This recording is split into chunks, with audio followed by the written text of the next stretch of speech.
This story starts from the search for my first job. Viewing and analyzing a job listing on a local website can be a tedious task. But when you live in a city with 5,000 people, it complicates your search several times more, forcing you to lower your minimum requirements for a vacancy. I went to college every day and came back home, so I really needed the money. Once, as I was about to leave, I accidentally noticed an ad that really struck me. It was a job at the morgue. The thought of having to work around dead bodies just depressed me. However, I continued reading the job description and found that the job does not involve interacting with any of the bodies. It was here that my real and terrible story from the morgue happened. I don't have any other options, I thought to myself. The next day I called and talked to the one who, in my opinion, was in charge. He insisted that I come the next day and just get to know this place. The next day I was ready to get a job and went to a small institution. Mark, the morgue supervisor, greeted me at the door with a smile and a firm handshake. "Did you say your name was Mikhail?" he asked me kindly. "Yes, that's right," I told him. He took me all over the grounds and then led me to a huge lawn that he explained I would have to mow every week. I didn't mind it at all. Finally he finished the tour and we entered the building. He pointed to a dimly lit room in the very corner. "I'm sure you can guess what kind of room this is," he said. I think that even with my eyes closed, I would be able to determine what kind of room it is because of the specific smells of decomposing flesh. This room caused me unpleasant feelings from the very beginning. If I had known what terrible stories the morgue of this room conceals, I would not have set foot here. Then he went to another small room and took the keys from his hip. Opening the door, he began to explain that this was his office. I looked inside and saw a table, a large armchair, scattered papers and a mini refrigerator, however, nothing unusual. Soon he closed the door and locked it. Then he began to show the room in which we found ourselves as soon as we entered the building. Dirty and cracked floor tiles spoke of age and a neglected attitude to work.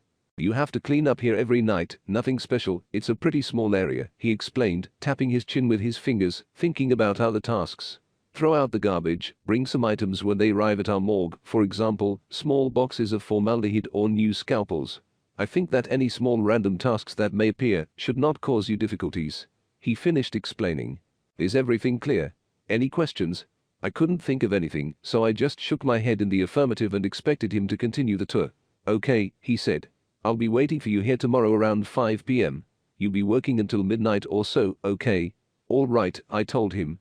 The next few nights of work were quite simple. I come, eliminate any disturbances that occurred during the day, mow the lawn, and then just kill the remaining time.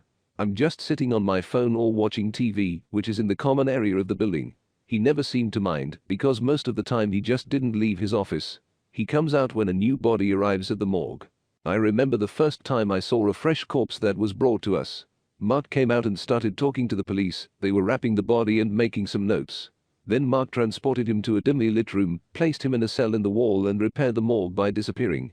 Most of the time the next day was occupied by a professional autopsy of the corpse, which was performed by Mark. I worked at the morgue for a few weeks, and Mark seemed to be very friendly. He always bought me lunch from the local barbecue shop on the road. One day he was discussing his disappointment that he had due to the fact that all the past employees who were in front of me had left. I could tell that he seemed like a lonely person, as if he had no one in his life.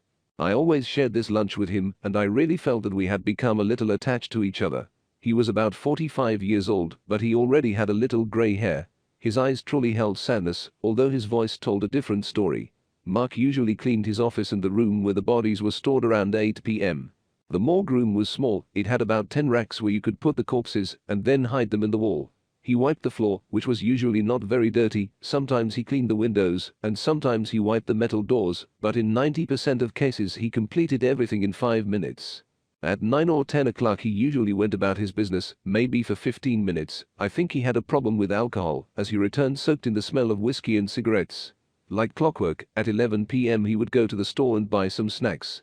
He usually came back with 4 yogurts, 4 small packages of potato chips, 4 oranges and 4 bottles of water. Sometimes the products could change. He would give me just 1 each, and then he would go to his office and put the rest in a mini refrigerator. Mark always stayed longer than me, so I think he bought them for himself for later. One night around 9 o'clock Mark left the room where the bodies are stored with a strange feeling of anger. He slammed the door to the room so hard that it opened slightly. At that time I was in the process of cleaning the floor in the common room, so I looked into that room. The floor was very dirty because I think Mark just dropped a bottle of formaldehyde. Glass was scattered all over the floor, and brown liquid was spilled. I realized that Mark was very angry, so I left. I thought if I cleaned the room I would impress my boss. I went in and immediately started wiping. I collected the glass fragments and threw them away. I was almost done when I heard a sound in the building. I looked up, expecting someone to enter the room, but there was no one there. I definitely just heard a noise, so I kept my head up, expecting to hear something else. I heard the knock again and jumped up in surprise like a frightened cat. The noise came from the wall behind me. At least, that's what I thought. I stood in the room for the next 5 minutes, but didn't hear anything else. The morgue room still kept me in suspense. I left the room, convinced that I had just inspired myself with the sounds, since this was the first time I had set foot in this strange place. I was watching TV in a small room when Mark came back. The smell of liquor instantly penetrated my nose. He looked at me after he looked into the room with the bodies. "You cleaned up there," he said. Yes," I replied. He didn't say anything, but he looked at me with his bright bloodshot eyes. "All right," he said, leaving for his office. The next day I offered to wash the building from the outside with a hose, which I didn't want to do. He came out to me from time to time to check how I was doing at work. It was driving me crazy. It was very hot that day. "You're like a little fireman," he told me with a creepy smile. What? I thought to myself. That was the strangest thing he'd ever said to me. Mark told me that the last guy who worked before me decided that it would be nice to dig a ditch here since the rain washed away all the flowers. I called him a miner, he said with a laugh. The next night, when I finished taking off, he made me go to the store. I hated going to this store late at night. It was just weird. I quickly went back to the morgue and noticed that the building was not lit, even the street lights on the side of the road near the morgue went out. I stared at the sinister building and slowly walked to the front door. "Mark," I called. There was no answer. I swallowed and stopped in fear. Some unknown force was throwing me back, but I still crossed the threshold and saw that there was no one inside. The door to the room where the dead bodies were kept was wide open. I walked in slowly and looked around the room. I noticed something strange that I hadn't noticed before. There were padlocks on the two most remote racks, as if someone was worried that the corpse would not go anywhere. A cold sweat ran down my back. The front door of the morgue opened and Mark saw me here, was surprised and a little nervous. He hurriedly entered the room where I was and closed the door. "I was just confused by the mess with the documents, so I went out for a walk," he explained. I looked at him skeptically. He quickly changed the subject and explained that he needed to focus on something in his office. He left me alone in the common room. I looked into the room where the bodies were stored again. In the corner I saw a small surveillance camera that was aimed at those two extreme compartments. Strange, I thought.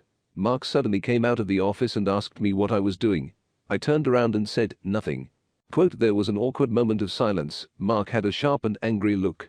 "Why is the camera pointing so strangely?" I asked in a trembling voice. He lightened his tone and explained that the previous employee said that this is the best place for the camera because it can see the whole room. Mark was laughing at home. He returned to his office, closing the door behind him. I haven't seen him all night. I knocked on his door at midnight, but there was no answer, so I just said goodbye to him. I left the morgue where this strange story took place and headed to my car in the parking lot.